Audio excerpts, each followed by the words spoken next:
Assalamualaikum warahmatullahi wabarakatuh. Berjumpa lagi dengan saya dalam channel Tabrani Education. Jangan lupa di subscribe ya. Pada kesempatan kali ini saya akan memberikan tutorial cara mengatasi masalah multikolinearitas. Nah, multikolinearitas ini bertujuan untuk mengetahui apakah tiap-tiap variabel saling berhubungan secara linear. Uji yang saya pakai yaitu uji Fifth dan nilai tolerance dengan ketentuan multikolinearitas terjadi jika nilai tolerance lebih kecil 0,10 atau sama dengan Fifth lebih besar daripada 10. Jadi nilai Fifth-nya harus di bawah 10 dan nilai tolerance-nya harus di atas 0,10. Nah, ada beberapa cara untuk mengatasi multikolinearitas, di antaranya dengan transform data, penambahan sampel, dan mengeluarkan variabel yang memiliki kolerasi paling tinggi. Untuk transform data dan penambahan sampel sepertinya ini mudah ya, karena teman-teman bisa melakukan sendiri, sama halnya seperti di video-video saya sebelumnya, transform data dan penambahan sampel. Nah, di sini saya akan terfokus kepada mengeluarkan variabel yang memiliki korelasi tinggi. Untuk mengetahui variabel mana yang memiliki korelasi tinggi, kita menggunakan multikolinearitas dengan metode pairwise correlation dengan ketentuan nilai koefisien korelasinya harus lebih kecil daripada 0,80 ya. Nah, ini ada referensinya. Oke, langsung saja ke tutorialnya.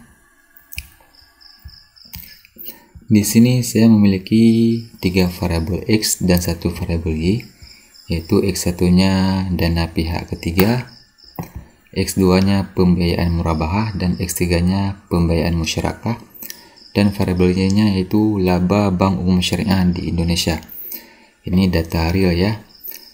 Ini datanya terdiri dari 36 data dari 2018 sampai 2020, yaitu data bulanan. Yang pertama kita uji multikolinearitas terlebih dahulu ya, linear. Masukkan variabel X ke independen dan variabel Y-nya ke dependen. Kita pilih statistik. Untuk uji multikol ini kita hilangkan aja, kita fokus pada collinearity diagnosis. Kita klik continue, kemudian kita klik OK. Nah, teman-teman di sini dapat melihat bahwasanya yang nilai Fifth-nya lebih kecil daripada 10 cuma pembiayaan murabahah. Cuma pembiayaan murabahah yang terbebas uji multikolinearitas. Sedangkan dana pihak ketiga dan pembiayaan musyarakah yaitu terkena multikolinearitas.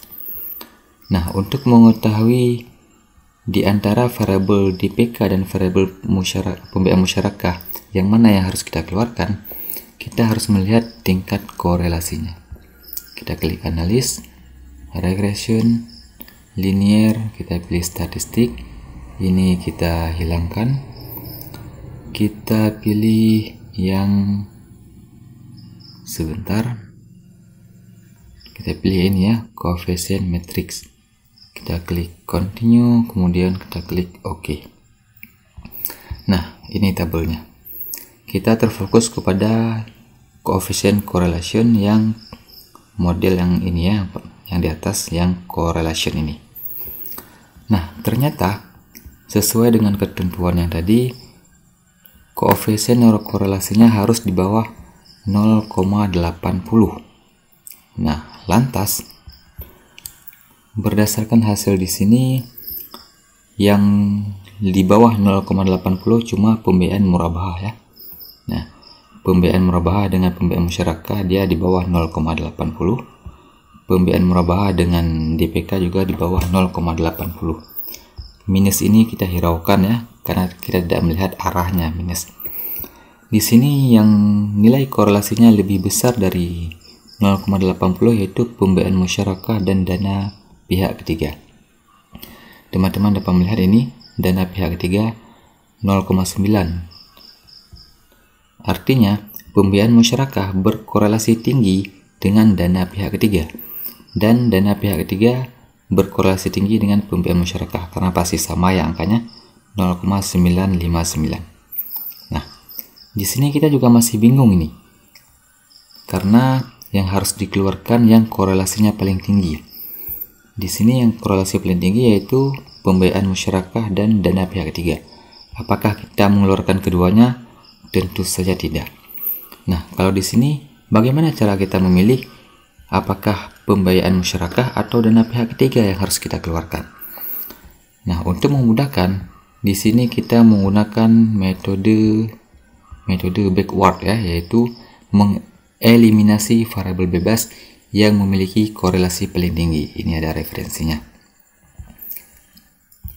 Nah, jadi kita pilih analis, regression, linear, kita pilih statistik.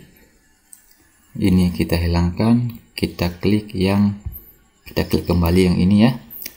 Collinearity diagnostics, kita pilih continue. Di method ini kita pilih backward, kita klik OK. Nah, ini hasilnya. Ternyata berdasarkan metode backward ini yang harus dikeluarkan adalah dana pihak ketiga. Ini yang paling atas ya. Kita lihat hasilnya ini. Kita terfokus pada tabel koefisien.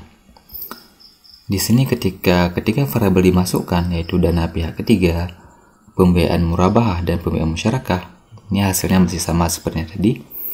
Dana pihak ketiga dan pembiayaan musyarakah terkena multi-call. Kemudian di model yang kedua, ketika dana pihak ketiga tidak diikutsertakan, dana pihak ketiga dikeluarkan, ini ya, yaitu nilai FIF-nya di bawah 10, yaitu 1 ya, 1, sesuai dengan ketentuan yang ini tadi. Multicollinearitas terjadi jika nilai toleransi lebih kecil 0,1. Nah, kita dapat melihat nilai toleransinya bukan lebih kecil 0,1, bahkan lebih besar dari 0,1. Dan nilai FIF-nya juga di bawah 10. Artinya yang harus dikeluarkan adalah variabel dana pihak ketiga. Dan model yang kita pakai untuk selanjutnya tidak lagi 3 variabel, tapi tinggal 2 variabel, yaitu pembiayaan murabahah dan pembiayaan musyarakah, model yang kedua. Nah, ketika kita sudah menemukan model yang kita pakai, adalah pembiayaan murabahah dan pembiayaan musyarakah. Kemudian kita klik analis, regression, linear. Nah, di sini kita ubah menjadi enter. Variabel DPK-nya kita keluarkan karena sesuai dengan yang ini tadi. Kita klik OK. Nah, hasilnya sama ya. Pembiayaan murabahah dan pembiayaan musyarakah nilai FIF-nya 1,002, sama angkanya. Dengan yang di atas tadi juga sama dia. Nah, ini dia. 1,022. Nah, seperti inilah tutorial cara mengatasi masalah multicollinearitas dengan SPSS. Untuk pembahasan selanjutnya akan saya bahas dalam video-video berikutnya. Wassalamualaikum warahmatullahi wabarakatuh.